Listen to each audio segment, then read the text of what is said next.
গণভোটের পক্ষে ঢাকা বিশ্ববিদ্যালয় কেন্দ্রীয় ছাত্র সংসদ, ঢাকা বিশ্ববিদ্যালয় সহ বাংলাদেশের সকল শিক্ষা প্রতিষ্ঠানগুলোতে এবং সারা দেশব্যাপী আমরা ক্যাম্পেইন করব এবং মাসব্যাপী ক্যাম্পেইনের ঘোষণা আগামীকাল আপনারা আমাদের প্রেস ব্রিফিংয়ের মাধ্যমে আপনারা জানতে পাবেন।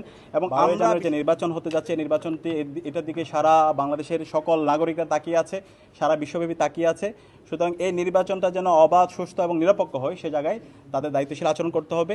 এবং ছাত্র সংসদের পক্ষ থেকে ঢাকা বিশ্ববিদ্যালয় কেন্দ্রীয় ছাত্র সংসদ দেশের সকল ছাত্র সমাজকে সাথে নিয়ে এবং সকল রাজনৈতিক দল, দীর্ঘ ফেসিবাদ বিরোধী যারা আন্দোলন করেছে, ছাত্র সংগঠন, সবাইকে সাথে নিয়ে আমরা আমাদের ক্যাম্পেইন আমরা জারি রাখবো।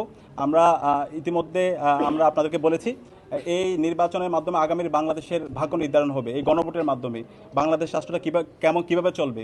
আমরা যে দীর্ঘদিনের যে সংস্কারের কথা বলছি, আমাদের শহীদরা যে জন্য জীবন দিয়েছে, এই সংস্কারগুলো যদি আমরা বাস্তবায়ন করতে চাই, তাহলে আমাদের এই গণভোটে হাঁকে বিজয় করতে হবে। সুতরাং এই গণভোটের পক্ষে ঢাকা বিশ্ববিদ্যালয় কেন্দ্রীয় ছাত্র সংসদ, ঢাকা বিশ্ববিদ্যালয় সহ বাংলাদেশের সকল শিক্ষা প্রতিষ্ঠানগুলোতে এবং সারা দেশব্যাপী আমরা ক্যাম্পেইন করব এবং মাসব্যাপী ক্যাম্পেইনের ঘোষণা আগামীকাল আপনারা আমাদের প্রেস ব্রিফিংয়ের মাধ্যমে আপনারা জানতে পাবেন।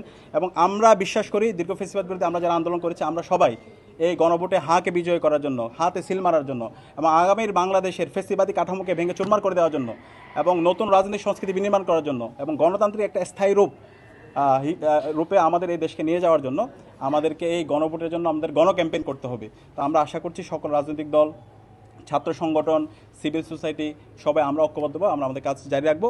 একই সাথে আমাদের প্রতিটি ক্যাম্পাসে যে গণতান্ত্রিক ধারা অব্যাহত হয়েছে, এই ছাত্র সংসদ নির্বাচন, সেই নির্বাচনও নির্ধারিত সময় হওয়ার মাধ্যমে শিক্ষার্থীদের নির্বাচিত প্রতিনিধিরাই বাংলাদেশের প্রতিটি ক্যাম্পাসে তারা নেতৃত্ব দেবে, এই আশা ব্যক্ত করেছে এবং ওনারাও আমাদের সাথে সম্মতি জ্ঞাপন করেছেন। আমরা আশা করছি খুব দ্রুত সময়ের মধ্যে যেন যেই তারিখ ঘোষিত হয়েছে সেই তারিখের মধ্যে নির্বাচন সম্পন্ন হয় এবং এর মাধ্যমে আমরা আমাদের এই গণতান্ত্রিক ধারা অব্যাহত রাখি।